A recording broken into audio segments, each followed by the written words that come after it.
সবাইকে সালাম আর শুভ অপরাহ্ন। আপনারা অনেক কষ্ট করে অনেক দূর থেকে এসছেন।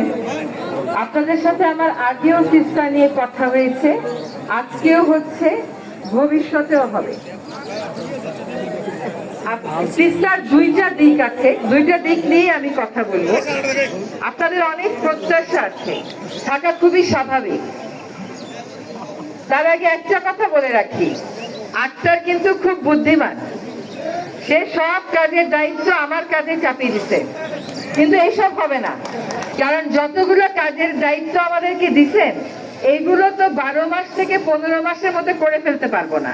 তাহলে আপনারা কি করবেন, একদম সব সময় আক্তারের কাছে বলতে থাকবেন যে কোন কাজটা আগালো, কোন কাজটা পিছাচ্ছে, কোন কাজটা কেন আগাচ্ছে না।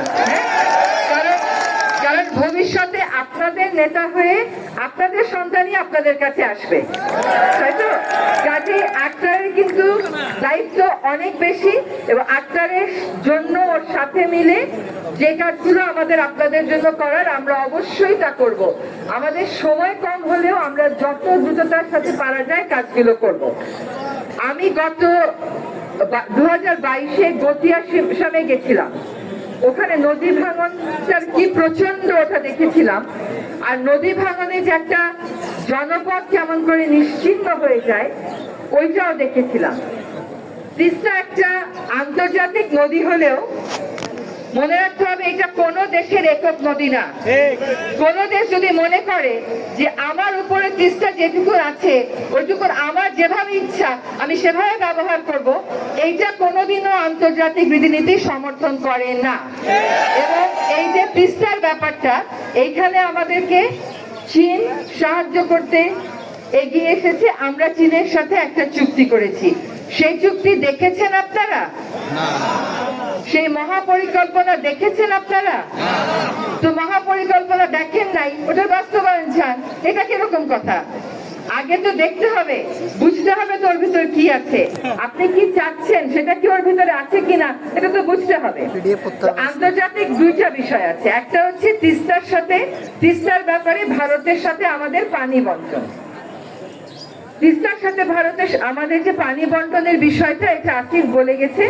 আমরা আমাদের মন্ত্রণালয়ের পক্ষ থেকে অবশ্যই বারবার ভারতকে বলবো, শুধু সেটা বলবো না, আমরা কিন্তু ইতিমধ্যে বলেছি যে তিস্তাতে বানের পানিটা আসে, এই নদীটার প্রকৃতিটাই এরকম যে এটা ফ্লাশ ফ্লাড, হঠাৎ করে পানি চলে আসবে। কিন্তু আমাদেরকে যদি সময় মতন জানানো হয়, তাহলে তো আমরা ক্ষয়ক্ষতিটা কমাতে পারি। তাহলে একদিকে হচ্ছে আমরা চুক্তি, আরেকদিকে হচ্ছে আমাদেরকে জানি সময় মতন জানানো হয়। গেট খুলে দেওয়ার আগে অন্তত কয়েক ঘন্টা সময় পেলেও তো আমরা অনেক মানুষকে সরাই নিতে পারি, গরু ছাগলগুলো সরাতে পারি। এইটা আমাদেরকে না জানানোর, তো না বলতে পারার তো কোনো কারণ নাই। তাহলে আর আমাদের কেমন ভালো বন্ধু, কেমন ভালো প্রতিবেশী, এটা তো বন্ধুত্বের পরিচয় হবে কাজ দিয়ে। এইটা আমাদের একটা দাবি থাকতে হবে, এই দাবিটা আপনারা এখনো কেউ তোলেন নাই। দ্বিতীয় হচ্ছে চুক্তির বিষয়ে আমরা অবশ্যই কথা বলবো। ধরেন যদি কোন একটা দেশ, আপনারা যারা এখানে আছেন, আপনারা কিন্তু বাংলাদেশ সরকারের দায়িত্ব, আপনারা অন্তর্বর্তীকালীন সরকার বলেন, পরে নির্বাচিত সরকার বলেন, আপনাদের দায়িত্ব নিতে হবে বাংলাদেশ সরকারকে। যদি আন্তর্জাতিক পরিমণ্ডলে আমাদের দেরি হয়, দেশীয় পর্যায়ে আমরা কি করতে পারি, এইটা আমাদেরকে চিন্তা করতে হবে। এবার চায়নার ব্যাপারটা বলি আপনাদেরকে, বুঝে নেন। 2016 সালে যে চুক্তিটা স্বাক্ষরিত হয়েছিল মহাপরিকল্পনার জন্য, সেই চুক্তি অনুযায়ী চায়না কিন্তু একটা প্রকল্প দিয়েছে, একটা মহাপরিকল্পনা দিয়েছে। ওইটা যখন আবার সরকারকে পাঠানো হয়, চায়না সরকারকে, তারা দেখলো যেভাবে প্রস্তাবনা করা হয়েছে এইভাবে প্রস্তাবনাটা টেকসই হবে না।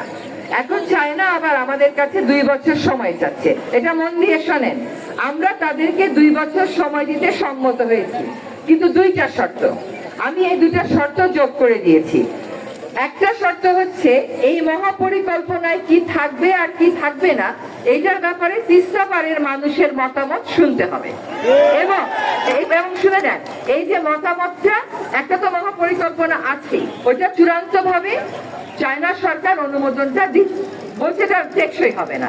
তাহলে কি থাকবে কি থাকবে না, এইটা শুনবার জন্য পানি উন্নয়ন বোর্ড চায়নার ওই পাওয়ার চায়না কোম্পানিকে নিয়ে আপনাদের কাছে আসবে, শুনে দ্বিতীয় কথাটা হচ্ছে আমার পরিকল্পনাটা 2025-এর ডিসেম্বরের মধ্যে চূড়ান্ত করতে হবে।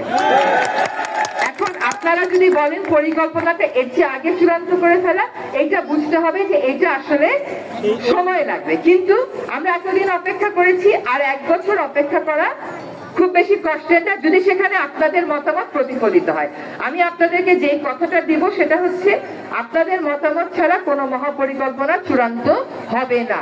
পানি উন্নয়ন বোর্ড আয়োজন করবে, পাওয়ার চায়নার সাথে থাকবে, এই শর্তে তারা রাজি হয়েছে। এবার আমি একটু দেশের সমস্যায় আসি। এখন আমার চুক্তি হচ্ছে না, মহাপরিকল্পনা হতে আরো 1 বছর 2 বছর সময় লাগছে। আমরা তাহলে এখন কি করব? এই বর্ষতে তো আবার নদী ভাঙবে। এই জন্য আপনাদের সাথে গত রাতেও আমার কথা হয়েছে, যারা নাগরিক কমিটিতে আছেন, বৈষম্য বিরোধী আন্দোলনে ছিলেন, তাদের সকলের সাথে কথা হয়েছে। আজকে আমি পানি উন্নয়ন বোর্ডের সাথে বসেছিলাম। আপনাদের এই তিস্তায় 45 কিলোমিটার হচ্ছে ভাঙ্গন প্রবণ, তার মধ্যে 20 কিলোমিটার হচ্ছে বেশি ভাঙ্গে। তো আমি পানি উন্নয়ন বোর্ডকে আজকে নির্দেশ দিয়েছি, আগামী সপ্তাহের মধ্যে পানি উন্নয়ন বোর্ড এই পুরো এলাকাটার ভাঙ্গন রোধে টেন্ডার কল করবে এবং এই সপ্তাহের মধ্যে তারা ডিজাইন চূড়ান্ত করবে। শোনেন, সরকারের টাকাটা আমার পকেটে থাকে না, এটা আমার একটা ডিজাইন করতে হয়, একটা পরিকল্পনা করতে হয়, করে পরিকল্পনা মন্ত্রণালয়, সেটা অনেক লম্বা সময়। আমি অত লম্বা সময়ে যাব না, যেহেতু এটা আসু। আমি যেটা করবার চেষ্টা করছি সেটা হচ্ছে যে আমরা একটা টেন্ডার কল করে কিছু কাজ মার্চ মাসের মাঝামাঝি সময় থেকে শুরু করে দিই। হ্যাঁ, এখন আপনাদের কোন জায়গা ভাঙলে আপনারা মন খারাপ করবেন, উনি তো বলছিল যে ব্যবস্থা নেবে। এখন আমি 45 কিলোমিটার ধরে একটা কর্ম পরিকল্পনা ধরে কাজটা শুরু করি, কিন্তু আমি এই কথা বলতে পারতেছি না যে তার ফলে সব জায়গায় ভাঙ্গন আমি আটকাই দেব। কিন্তু ভাঙ্গন রোধের কাজটা যে শুরু হলো, এইটা আপনারা দেখবেন। এবং এই কাজটা কিভাবে হবে আমি বলি, এই যে ডিজাইনটা হবে, এই ডিজাইনটা করার সময় পানি উন্নয়ন বোর্ড একটা ওয়ার্কিং গ্রুপ করবে, কাজের গ্রুপ। সেই কাজের গ্রুপে একজন শিক্ষার্থী থাকবে। কে থাকবে ওটা আপনারা ঠিক করবেন। 5টা জেলায় ভাঙে, কাজে আপনারা ঠিক করবেন 5টা জেলা থেকে কারা থাকবে। একজন করে ভাঙন প্রবণ এলাকার মানুষ থাকবে।